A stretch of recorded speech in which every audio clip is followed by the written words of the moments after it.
to another Andy B 2-minute video, and this one, I'll warn you in advance, is all about sewage and septic tanks. Now, while that may not be very exciting and something you don't want to consider, and if you're having your lunch, maybe you want to pause this, have your lunch and come back again, we found that it appeared as though our toilets were blocked. Went to flush the toilet, realised it was very high, thought, okay, somewhere it's got blocked outside in the drains. So what did I do? Well, I went outside, I lifted the manhole cover, and we had a good look, and we thought, okay, obviously it's blocked, it's not flowing as it's supposed to. Now, we were fairly certain there was a septic tank in the house. So rather than it going into the street to the mains and then being taken away to be processed, there's a big tank. And what's transpired is, one, we definitely have a septic tank. Yes, confirm that now. But two, it was over full. Hasn't been emptied for a long time. And because it's full, when we flush the loo, the water has nowhere to go. So what happens? You get back pressure. You look under the manhole cover, you look under an inspection chamber, and what you see is something that should be basically flowing fluids is not. It's not a pretty thing.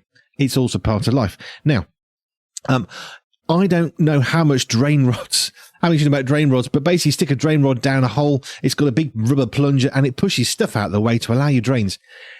It doesn't matter how much drain rodding that might have been done to that drain. It was never going to fix the problem because it wasn't a blockage in the pipes. That's what drain rods do. They get rid of the blockage. The problem isn't the blockage. Actually, the problem is an overflowing tank. What's this got to do with life and faith? Lots. How often in life are you furiously shoving through life to get through the blockages when actually there's no blockage? It might appear as though there is, and you can get your drain rods and you can be, pushing them down as hard as you can, and you're not getting rid of the blockage in your life. Why? Because there's no blockage. Actually, what we need is something in our life to be removed. It's more than a blockage. We don't need a blockage fixing in the drains. What we need is a septic tank where all the stuff goes to be emptied. And sometimes we need to leave our stuff with God and say, God, will you take these things from me? It's not a blockage. It's just stuff. And this is the beautiful thing about God. God wants to take the stuff that we really, really, really don't want in our lives.